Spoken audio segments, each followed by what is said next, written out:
Halo. Ada.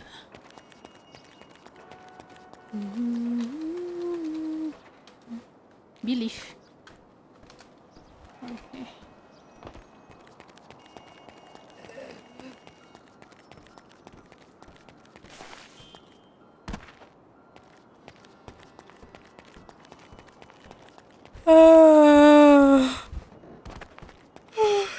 Oh ya Tuhan.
Sendiri.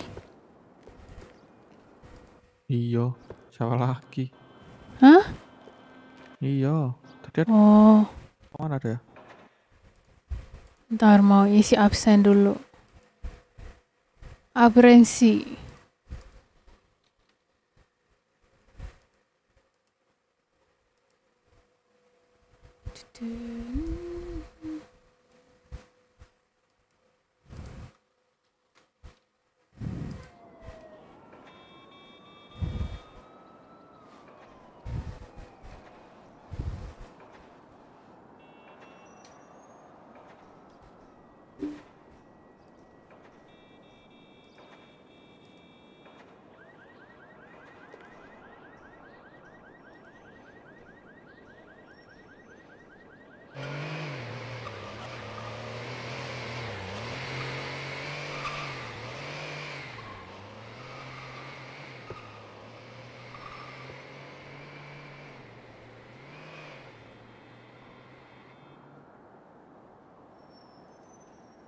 Ngetren emang kau? Hmm? Ngetren emang? Ngedron. Ngedron.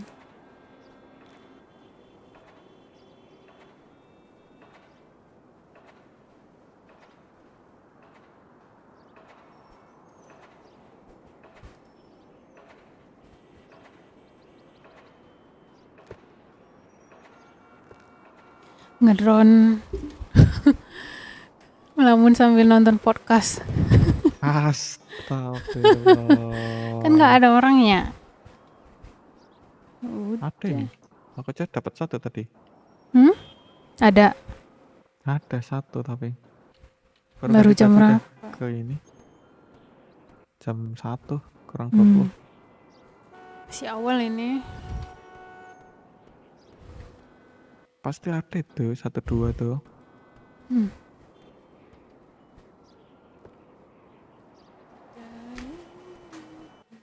Ini apa ya itu ya? Saya emang kalau udah di setting nggak hilang itu. Udah di ini. Apa 2 itu saya promo? 1. Kok bisa 2 ada kok? Nah, kalau aku taruh di jari-jari bisa itu jadi 2. Nih contoh nih, ini aku nggak taruh di jari-jari, makanya 1. Oh ini. Apa kayak jerigen juga itu. Jadi 2 tuh. Oh. Iya. Ini taruh di kantong biasa juga tetap ada ini, lihat deh, 1. Mana? Ini 1. Oh ini kantong biasa nih. Kantong biasa, bukan di jari-jari, 2 jari-jari bukan. Tapi kalau yang ini mampir yang permen kantung. itu, Apa? yang permen tuh bisa nggak? Yang permen Heeh. nggak bisa, Cuma ini harus di doang. jari-jari. Berarti cuma apa namanya nih? Shaper doang. Nah tuh hilang semua tuh Lo kalau beli taruh di beli berapa kantong. itu? Apa? Yang shaper? Saber 875. Wah, mending buat gacha besok tanggal 1. Ya udah nanti gacha lagi. Iya, elah Darlet 50 itu gacanya. Iya kah? Katane, tapi nggak tahu.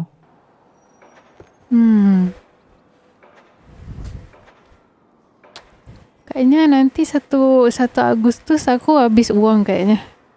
Udah miskin, jatuh miskin lagi. Aduh. Miskin ya. Iya. Siapa tahu bisa beli pakai uang ini kan? Uang kota. Wah, semua aja aku beli tuh. Ini aja udah aku siapin 2 juta nih. 2.200.000. Bisa ya tuh. Gacha 1 juta juga bisa dapat itu satu. Dapat 4.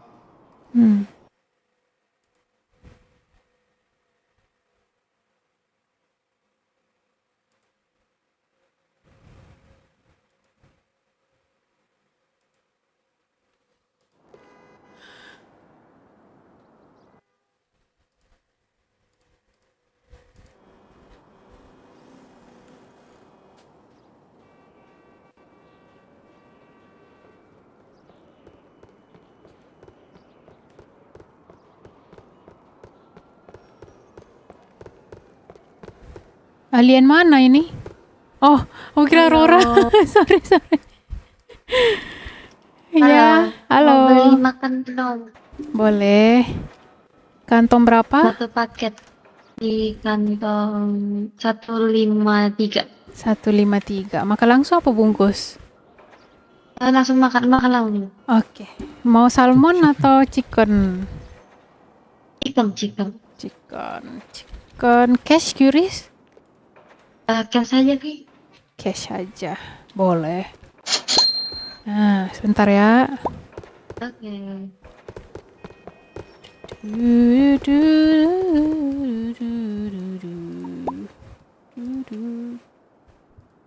Chicken.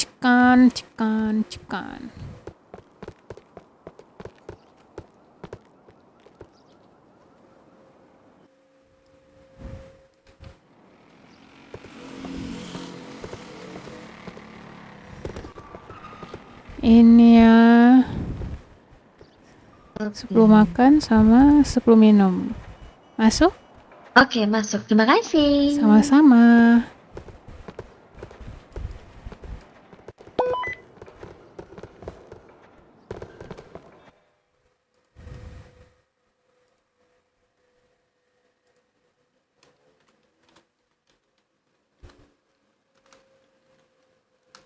Cie. Waalaikumsalam. Waalaikumsalam. Dia bagi salam ya? Gimana Pak Bos? Pripun? Ini Jambul kan? Iya, benar sekali. Ini Amanda kan? Betul Pak Manopo dia, Pak Bos. Wah, Akhirnya ingat bisa juga. gitu emang. Akhirnya. Manopo. Alam. Jadi ya. Pacar kamu? Hah? Pacar kamu kemana? Nggak tahu. Nggak Sama ada sekali kabar nggak kelihatan? katanya. Terakhir ya itu pulang kampung itu. Balik ke Padang Pak Bos. Apa yang harus aku lakukan? Kenapa? Cari lagi. Ini balik ke Padang katanya. Balik ke Padang. Kirain pulang kampung. Iya. Pulang server lain. Bukan. Pilotnya arwah yang pulang kampung.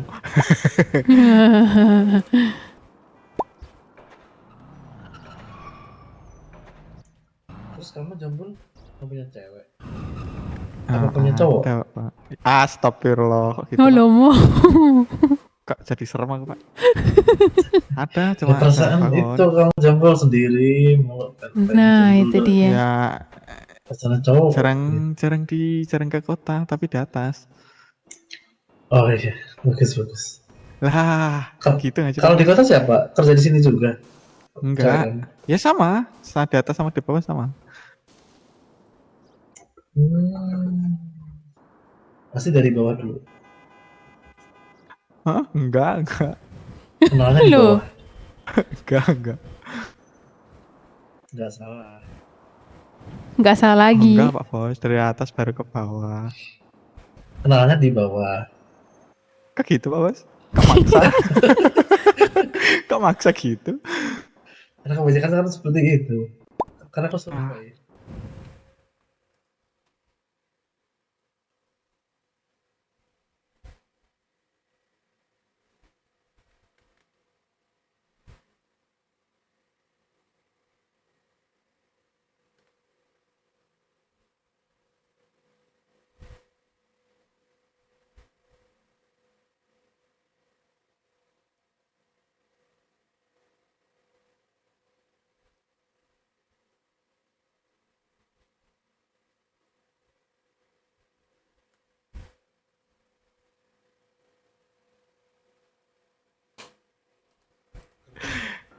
di digital Pak Bos. Digital bulan ya. Oke.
I don't really hang out with anyone else. So I think my sister would describe me as someone funny, lighthearted.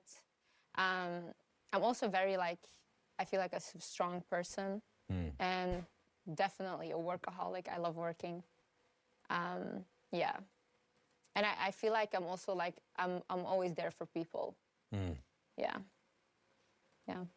You said you don't have friends. I don't really have friends, no. Growing up, I wasn't allowed to have friends, and I was in school, I had friends, but I wasn't allowed. Yeah, and I feel like I'm also I'm always there for.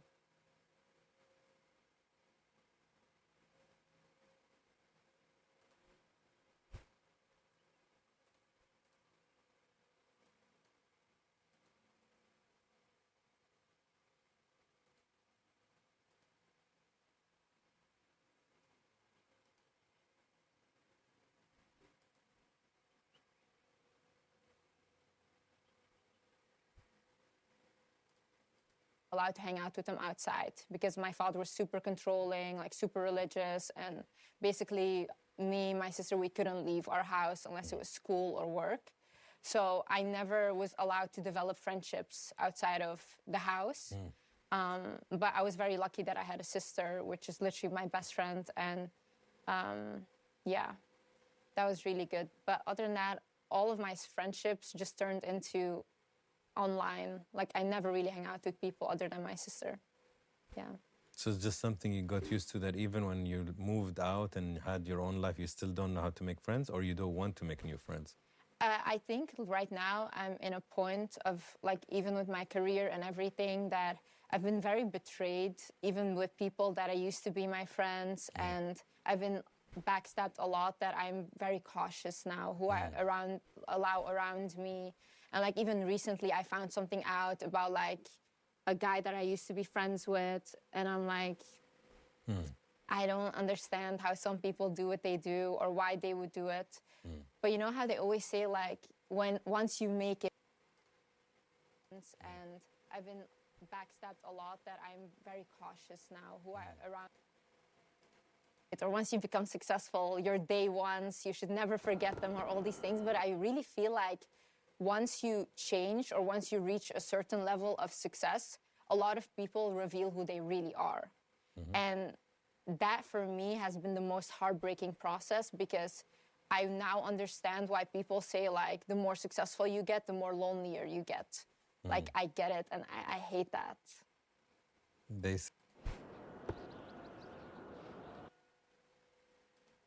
say people tell you you've changed when you stop being the way they want you to be. Yeah, exactly. Exactly. That's very true. Yeah.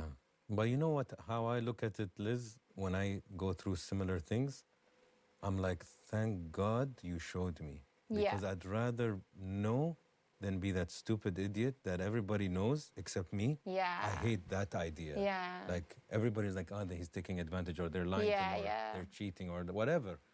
And you're just like that naive. I don't want to be the naive guy. I want to know at least. It will hurt, but I know. Yeah. And then I know where to put you, either out or in another box. Yeah. I know. Yeah. I prefer that. So Yeah, when they I reveal, agree. it hurts, but it's better. Yeah, very true. But it's a hard lesson to learn, I feel like. Yeah. You've never had like one best friend other than your sister? I had, like, in school, Okay. there was this girl, this Moroccan girl. I'm still friends with her. We always text. Her name is Nasira. And she never had friends either. And then I was like, well, let's be friends, you know? And yeah, she's a really nice girl. I appreciate her a lot. What made your heart smile today?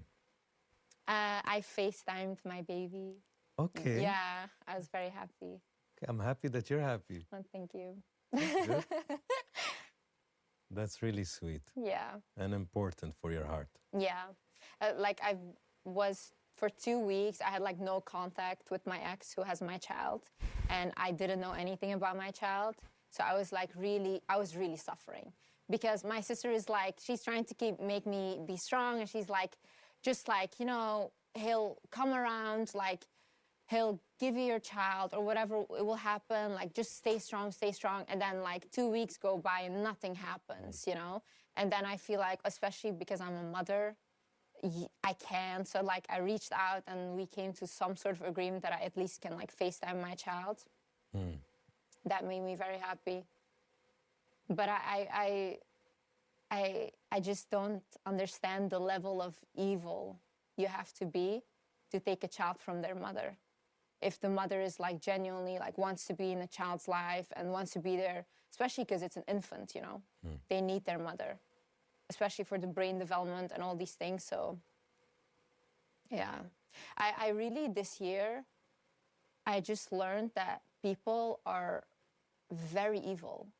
And I feel like growing up, I don't know why, because my dad was very sadistic and he was very evil. But somehow I was very naive about people. And maybe it's because I was always isolated, because I wasn't allowed to hang around other people, really. I wasn't allowed to date. So I didn't really know the extent of people. So I just assumed everyone has good in them. And I was really, like, walking around, la, la, la, like, just delusional, you know? And I think this just like, especially meeting my ex and like going through all of that and that betrayal, I realized like, wow, like there is actual real danger in this world, and people will portray themselves as someone that they're completely not. And they just don't care that if it hurts you, or they don't feel empathy that it hurts you. So then I was like, damn, I really need to watch out.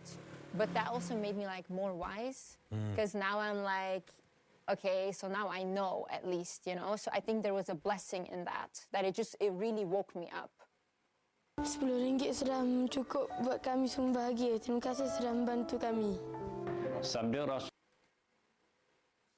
Yeah, the idea of good and evil is a tricky one, Liz, because I think there's a lot of good, but I think the evil sometimes trumps the good. Like one evil, it's like comments. If you get 49 good comments and one really bad one, your brain focuses on the bad. And the sad thing is, let's take a building. It takes you 2 years to build a building, right? Yeah. It takes you one moment to blow it up. Yeah. So true. the evil is very strong and quick. Yeah. And it can destroy so much. Yeah. Like to build, as friends, I can build me and you our trust for the next 2 years. And then I do one thing and you're like, fuck him. Yeah. Like, I can't believe he did that. Yeah, he said that behind my back, or he did this. So it breaks. Yeah. And that's why I think sad. I feel sad about the evil, and I don't know if sometimes people are born with it. Maybe not. Maybe it's the childhood. I think it can be like nurture, you know. That's why I'm like, even if I say like, for example, my ex is evil, I think it's more so he's also acting from a traumatized standpoint and what he knows from his childhood. Because I really believe like you attract people on the same traumas that you have, for example, you know. No matter how much you try to heal them or whatever, like your nervous system will be comfortable with someone that has either been through the same things or is on that same vibration. So if you look at my ex, for example, when he was abandoned really like a child, like what he's doing now is what his parents did with him, like just like, I'm gonna take the child and whatever, all these things, you know.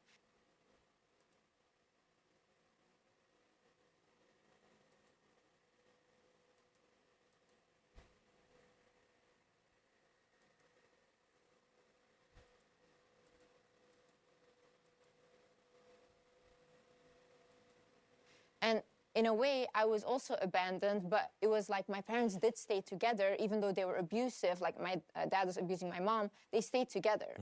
So for me, I grew up like not getting the love and nurture that I needed from my parents, but they stayed together. So there's a sense of loyalty that I know, which isn't even good, because oftentimes people that see their parents argue or stay in abusive situations, they go into relationships and then they think like, okay, so I should also stay because my parents stayed together. And that's what they see as like, this is love. You stay together no matter what. And then, for example, what he's doing is like his parents were like dating other people and like throwing the child around, like using it as a prop. And now he's doing the same thing, and he doesn't really know that, like any loyalty really, because he didn't see that with his parents. And so it's like, is this person really evil, or are they acting from their childhood?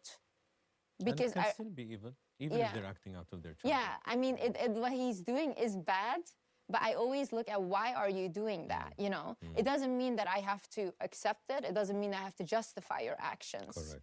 But I always try to understand, like, where is this coming from, you know? If you understand, Liz, it makes you feel better. Yeah. That's why we want to understand. Yeah, that's true. That's why ghosting sucks. Yeah. Because you don't understand. Yeah, you go crazy. But if you understand, even if they're like, I'm not interested. Yeah. Even if it hurts, you understand. And you can like close. Hoi, Beno. MBG Nggak ada MBG. Besok. Besok ada nggak? Besok. Belum Besok tahu ada, ya. besok ada Ya. Oke, kalau nggak delay besok ada berarti. Enggak, emang nggak delay, nanti tak masain malam. Oke. Ini bukan mobilnya si itu ya? Luis. Oh, Luis. Mobil aku ini beda, T20 mobil Luis. Waduh, di mataku sama lagi. Warnanya yang sama. Iya, warnanya kali ya. Ini, oh, ini ibumu nih? Nah, bukan. Hah? Siapa? Ini ponakan aku. Ponakan, ya Allah, mirip kayak ibumu kemarin loh. Ini mem siapa nih? Halo, salam kenal, namaku Lucy. Lucy? Oke, Busi, siapa? Busi. Lucy. Hey. Oh, Lucy. Oh, Tidak sorry. gitu sih mulutnya. Enggak, di Iya, atas emang rame nih, dia. sorry. Nggak, ya udah, salam kenal ya Lucy. Namaku Amanda. Belum bangun nih. Lucy Anak-anak. baru gimana ya? Kamu warga baru apa udah lama di sini? Lama. Hah? Baru? Udah Lama? lama. Oh, udah lama. Ya kan nggak pernah ketemu, makanya aku nanya gitu. Oke. Oh, baru bangun. Itu nggak pernah ketemu atau nggak pernah dikenalin itu? Nggak pernah ketemu, sumpah. Beno ini yang aku pernah ketemu keluarganya cuman abang-abangnya sama ibunya. Ya, Halo, yang orang lain nggak ada. Itu siapa nama memnya? Itu anaknya Mem Bu Bos. Bu Bos. Anaknya. Si Rora itu. Aurora. Udah, aku ngantar dia dulu ke ini. Oke. Hati-hati ya. Aku ada Naka sama Rui sini. Nggak ada, kayaknya belum bangun. Wih, Lamborghini mobilnya. Lah, dari tadi udah di sini ya. Oh iya kah? Harganya berapa nih? Satu berapa? Oh, nggak ada suaranya. Berapa mas? Harganya mas? Close it off. Correct. Yeah, I think that's what I have. Yeah, they say when people say that they're looking for happiness in a relationship, they're not really seeking happiness, they're seeking familiarity. Yeah. And that's where you attract what your nervous system is used to. Yeah. Chaos. Yeah. Abandonment, you know? Unless you catch it and maybe work on it, I don't know. When I say your childhood, what is the first emotion that comes to mind? I just feel betrayed. I feel like my childhood was taken from me. I feel like I never had one. That's what I feel like when I think of my childhood. And we're gonna go more into it, but I'll tell you a few things that I read. Is it true that your mom tried to escape on her wedding night? Yes. Wow. Yes, my mom was forced to marry my dad, which is crazy because like she really didn't want to marry him. She didn't want to marry anyone. And my mom was like, she's still a very beautiful woman, but like everyone knew her as a super beautiful woman, like in the city. And she was always like very high class. Like she didn't want to marry anyone. And then my dad was from a poor village, not attractive. No one wanted him. And he was already married one time before. And my mom used to always say, I will never marry someone that had kids before or that was married. Yang rambut pink tadi. Siapa? Yang rambut pink tadi, yang lari-lari. Kenapa? Anak Bu Bos. Iya, kenapa? Nitip motornya ini. Nitip Motornya. ke kamu motornya? Nitip ke kakak. Ntar kalau dia ini. Ke aku? Iya, kalau dia nyariin nih motornya. Oh, oke. Oke, kakak pasti ada nomor teleponnya kan? Nggak ada sih. Wah, kenapa? Tapi dia sering di sini kesini aja dia. Aman. Aduh. Oke, aku coba dulu. Ya udah, hati-hati ya. Before. And she used to always say that. And then my dad came around and everyone literally like said he did black magic on her. No way like that he got her, you know? This is how much people couldn't believe it. And even on her wedding night, like there were other people that were trying to marry her. She was trying to escape to go that way, but like my aunt caught her and she was forced to marry my dad. And yeah, the misery began. Once she married him, he turned immediately abusive. And it was crazy because he was stalking her, obsessing over her, like he wouldn't leave her alone until he married her. And then it was like Switch. 25 years of hell. Yeah. How would you describe your childhood, other than the betrayal feeling? Like if you had to draw it for me. It's such a blur because I have so much trauma that a lot of things I do not remember. I remember flashes, like visions almost, and they're not good. I didn't have a childhood. I don't know what to tell you. Like I don't know. Like I do know that I was like a happy kid still, or tried to be happy, but it's not like that I was like given the love that I wanted. Kita selalu rancang simpan duit untuk kecemasan, beli rumah dan masa depan. Tapi apa yang kita simpan untuk akhirat? Not from mom too? My mom was very like, I feel like I was a mother to my mother. So I feel like I was her parent, taking care of her and protecting her. You know, it's actually crazy. I do like hypnotherapy and all these things for my PTSD. And I was recently in a session with my therapist, and I wanted to heal the relationship with my ex and why I feel so responsible for this person, even though they hurt me. And we literally went into hypnosis, and I saw a vision where I was a little girl, and I don't remember what age it was. I think like around 8 years old or something. And I was sleeping. And I remember at night, I suddenly heard like, Liz, like my mom yelling for me. So I woke up and I ran to the living room. And when I ran to the living room, like the lights were off and my mom was sitting on the floor and my dad was sitting in front of her. And she had been hit in the face. And I was like, and I looked at them, and my dad looked at me. He's like, go back to your room, like go to sleep. And my mom was scared. And in that moment, my mom told me like, it's making me emotional. My mom told me like, don't go, because she was scared. And in that moment, I decided, like, I went to sit next to her, even though I was scared myself. But I realized, like, in that moment, I decided, like, I took on the role of her protector. And ever since that moment, like, it wasn't a childhood for me anymore. It was like, I'm responsible for my mother and I'm responsible for my siblings, for my whole family. I need to protect them. I need to protect them against my father. And my father really started to like hate me from a young age and resent me because I was always protecting my mom. And like, for example, he would try these manipulation tactics on my siblings, like, oh, I'm gonna buy donuts for you guys or whatever, like, so they would like him more, but it would never work on me because I could see through him and I was like, no, I'm gonna stick with my mom no matter what.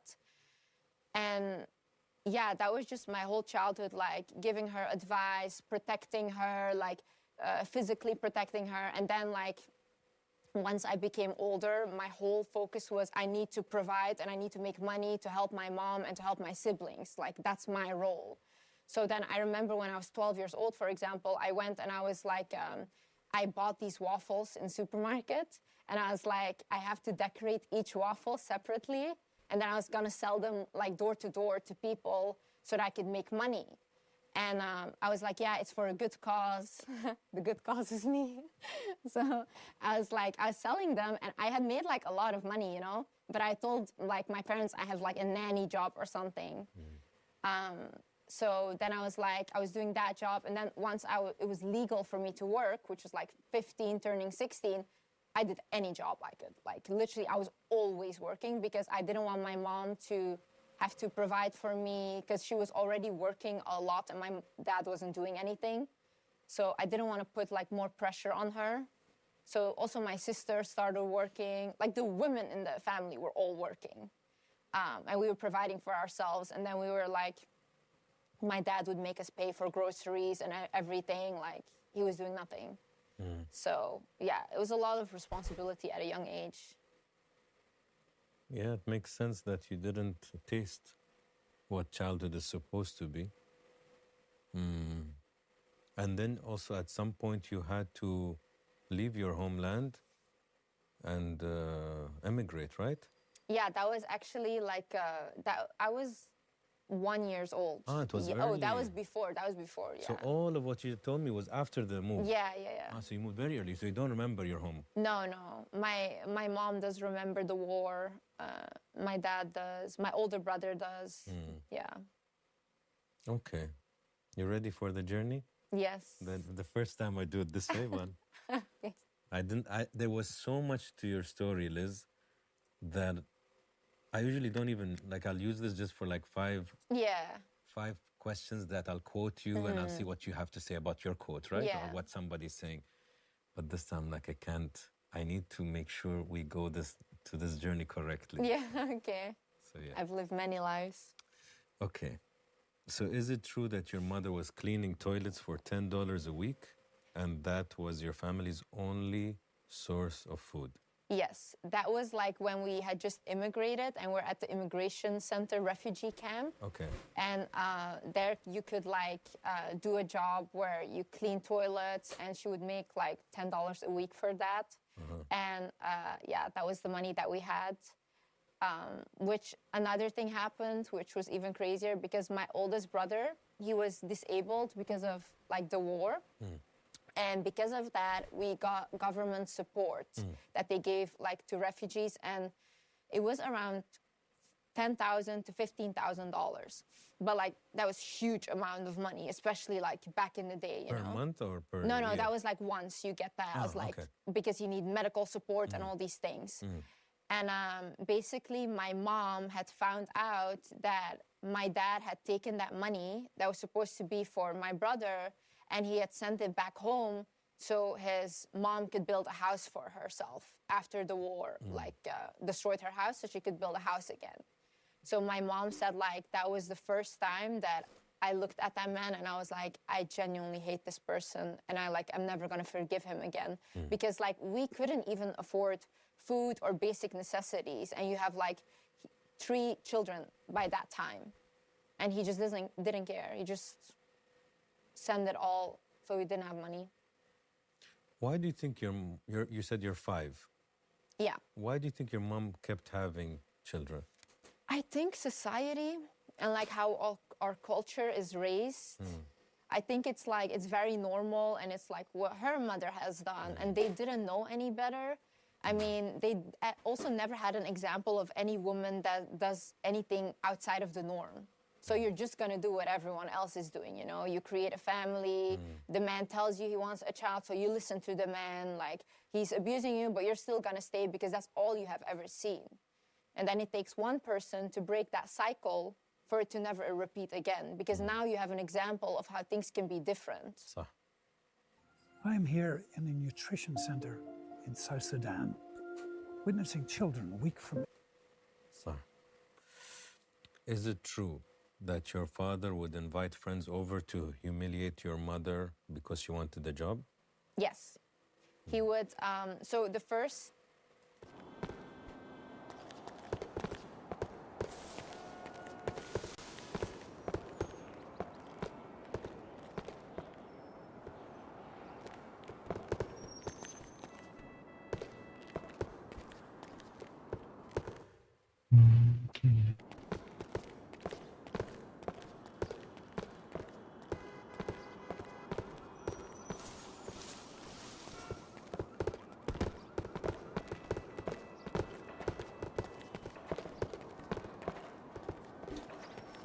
Halo Besti. Nih, makasih ya. Halo Besti. Mau ayo bantu. dulu. Lah. Apa? Halo, Mem. Ya,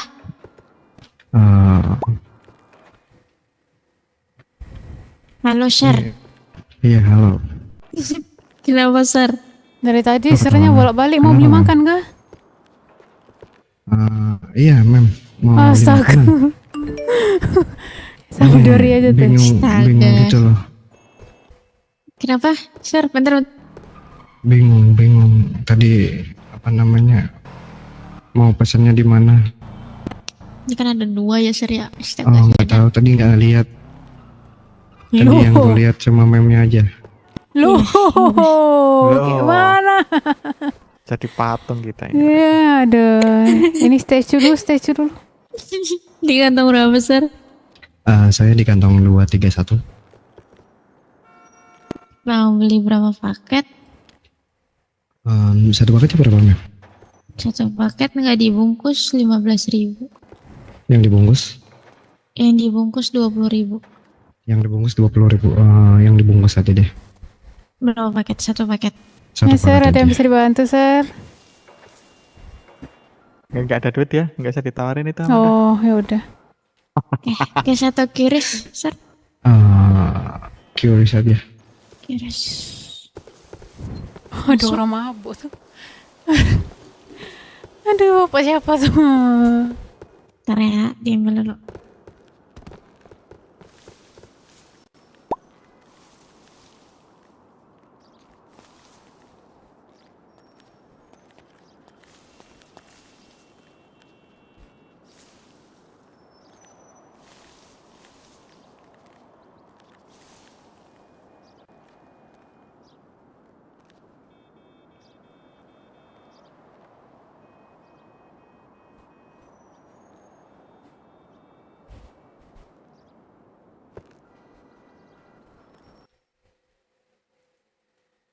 Years, he wouldn't allow her to work, but we would get like government support, and he wouldn't give it to her either, or like she had to beg for like $5 to buy bread, you know. And he basically liked the control that he had. And then whenever she was like, look, I really need a job, like I need to provide for my children, he would basically call his friends like, look at this dumbass, she wants a job, like blah blah, like he would just laugh at her. It's quite twisted. Like, you don't have money, she wants to work, and he doesn't allow her to work. I think he enjoyed seeing her suffer. And I think there is a lot of men, unfortunately, that enjoy seeing women suffer. It's not even about anything other than that. Like, they like that you're unhappy. I think it's a very narcissistic trait and an egoistic trait. Yeah. You want the other person to be... Like, narcissists are masters at it. Slowly, slowly they control you. Or slowly, slowly they make you insecure. Like, oh, I don't like... blue jeans don't look good on you, for example. And you're like, oh, really? It actually looks good, but now he wants you to be insecure about because you're a good-looking person or whatever. And slowly, your ears and... And that's I'm talking about the subtle narcissist. There is more aggressive. I wonder, because I used to always think, like, okay, does my dad fit into the archetype? But he was way more sadistic than that. I think narcissism is like one way, but then you have like actual sociopaths and that don't feel any type of empathy at all. But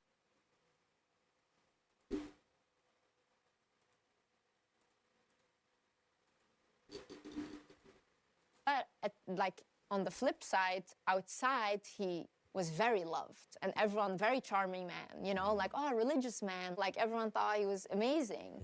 So that does fit in with the narcissist.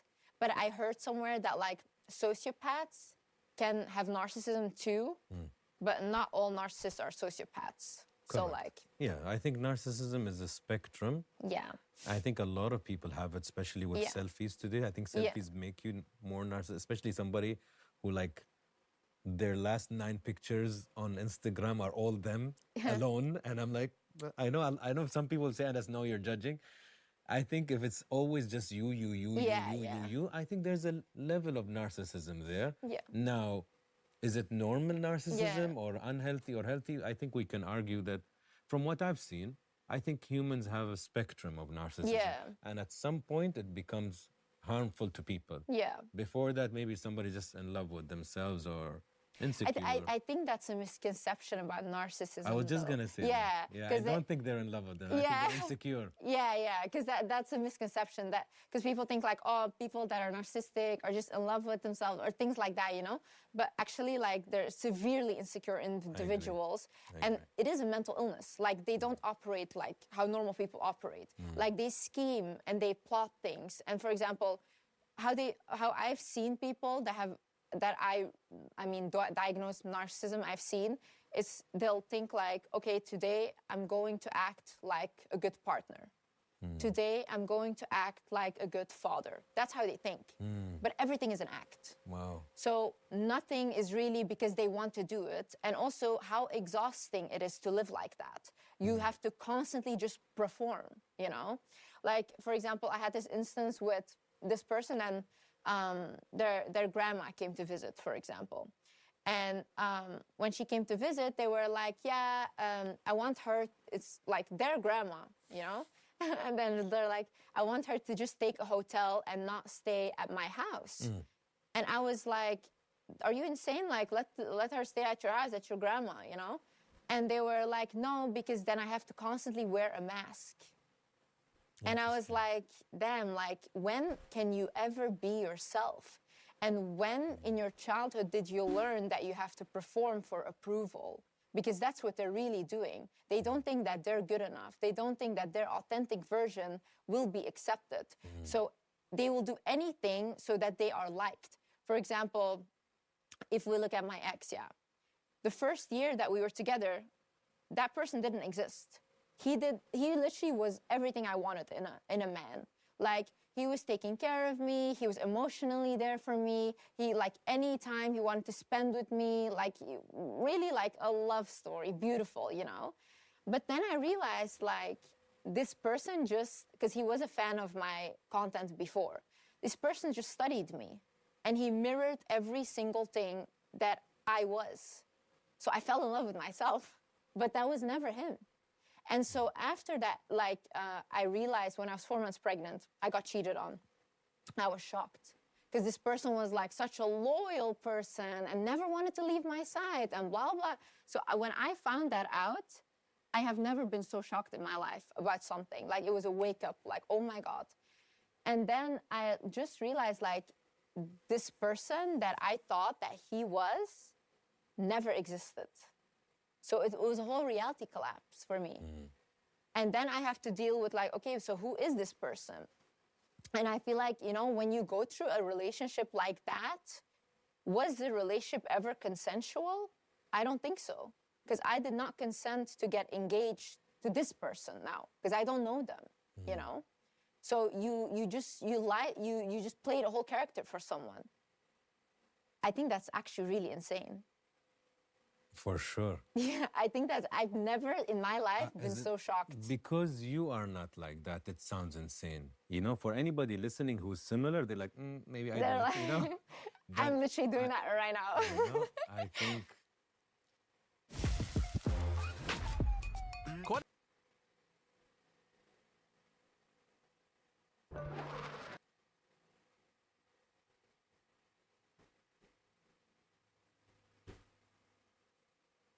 Yeah, like on the topic of narcissism, I notice people who are very egoistic obviously have a higher level of narcissism, I would say. I think they go hand in hand to a certain degree. And I notice they take everything personally. Yeah. They don't accept criticism. No. And they don't take accountability. Oh, no, that doesn't exist at all. And there's no, let's agree to disagree. No, it's their opinion. Yeah. You know, so a person who is comfortable in their skin is one of the sexiest characteristics, I think. And they can be like, yeah, that's a good looking person. Yeah. Good for them. Yeah. There's no like envy or like, no, but they seem stupid. You're like, no, but they're funny. Like, why is it? It has nothing to do with you. But that's the issue. Like, they constantly also compete with people in their head. Yeah. So I really believe that's also the reason why they struggle even more with themselves. Because how can you truly become successful or fall in love with yourself if you're constantly looking at other people, you know? In order to become successful, you need to focus on yourself. And you need to have like, okay, this is what I want to do. This is what I want to achieve. Because if you're going to sit there and you're going to constantly... Lollipop tiba-tiba muncul. Iya.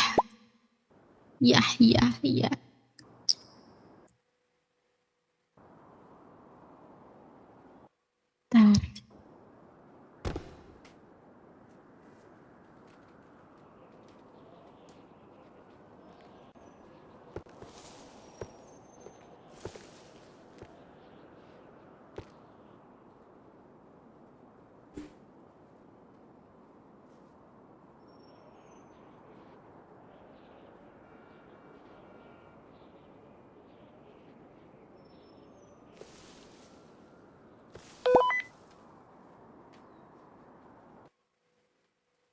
you look at, oh, what is this person doing? What is that person doing? Then you are never pouring energy into yourself. You're just pouring all of your energy into these other people and you're making them bigger. Meanwhile, you can pour all of that energy back into yourself and you can just become who you want to be. Yeah, but Liz, do you think they even understand what you're saying? Maybe one day, inshallah. Most I don't think so. And some of them are very successful because I think they're very successful on the outside, not on the inside. Yeah, I mean, on the inside, I don't know if they sleep well. For me, success is like that you really feel fulfilled inside, you know? I think it's nice to know that you are the same person. One of the best compliments I ever get, ever, like I love this compliment, when someone meets me in real life, and they're like, you're the same. Yeah. And I love that because then I'm aligned. Oh, yeah. I'm not like a character here. But then if you sit with me in a restaurant, I'm always on my phone, I'm not listening. And I'm not, and you're like, you're such an attentive listener on the show. Yeah. But in real life, you don't even give a shit about what I'm saying. That's fake. That's me playing a character. But me, sit with me in an Uber or I'm curious. You know, I'm like, oh, really? And I want to know. So when I get that compliment, I'm like, alhamdulillah, like I'm one. Yeah. Or as one as I could be, you know? That's very important. I think so. I hope so. Okay. Is it true that when your mother got a new job, she sold her jewelry to take you all out to celebrate at McDonald's? So you click pause. Why do you click pause? I hear this often that people that watch. Where I was sitting in my living room and I was sitting right here. I was packing my stuff for school.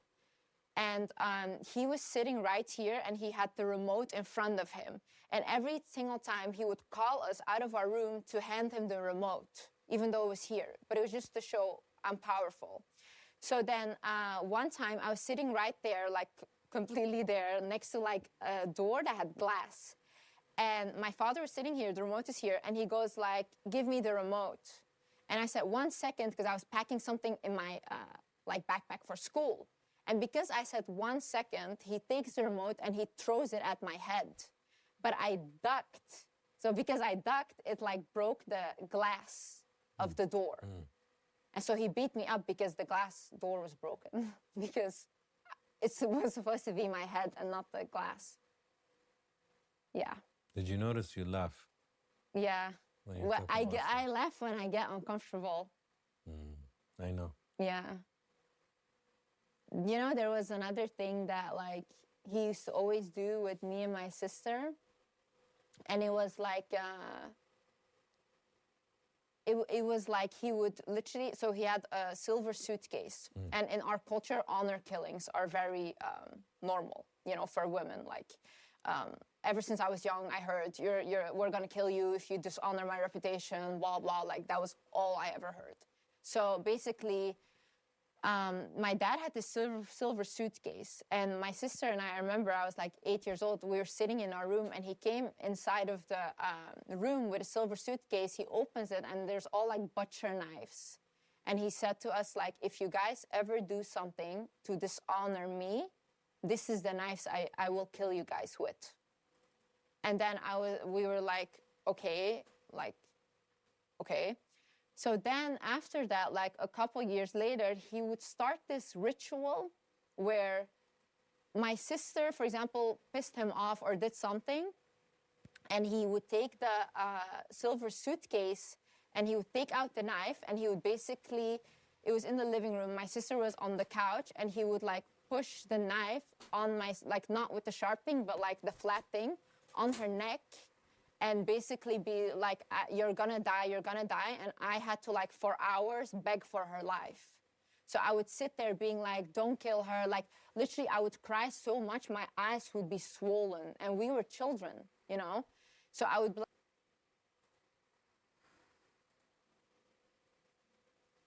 I don't want to steal drugs from my...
like be begging for her life, like, don't kill her, don't kill her. And then he would be like, you're gonna die, like my sister's screaming. Then he would be like, call your mom right now and say that, like, say your last goodbyes because you're dying tonight. And then like, it was like torture, psychological torture for like hours on end. And we believed that she was gonna die. And I was the only one that could save her out of that. So, and then it was crazy because like we had a cat at the time. That was my first cat ever. And he was such a sweet cat, you know, would never put nails on you, would never touch you, nothing. But my dad, in the middle of doing his weird ritual where he was like trying to kill my sister, he stands up because it was time for prayer. So he stands up to pray in front, my sister's still on the couch and he's like, his prayer mat is right here. He stands up to pray and he goes like down like this, you know? And suddenly at that moment when he goes down, the cat runs up and like scratches his face. And my cat had never touched anyone or scratched anyone. But I really believe that like cats are like spiritual protectors and they're very like, they energetically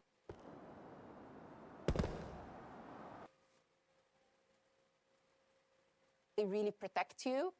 And so when my cat did that to my dad, he was like, okay, stand up and go to your room. Because even he understood then that what he was doing was wrong.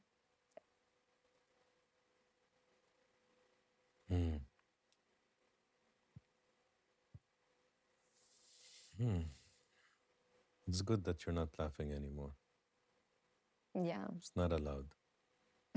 If I don't laugh, I'm gonna cry. So I'd rather laugh. If you want to cry, you cry. You don't want to cry, don't cry. But we don't need to cover it with laughter.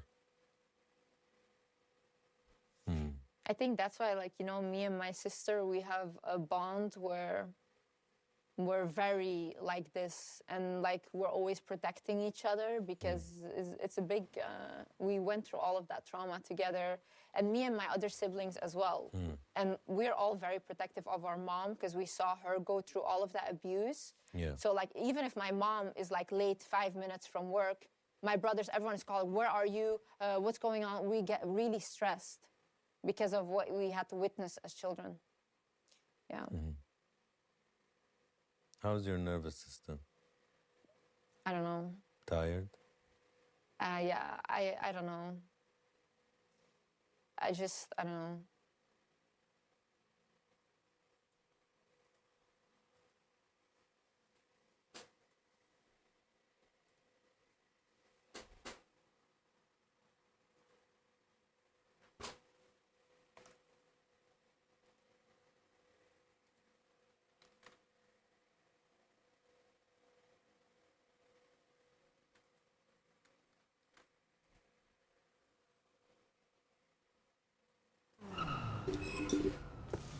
Ya aku keluar kota dulu ya, ngantuk anjir.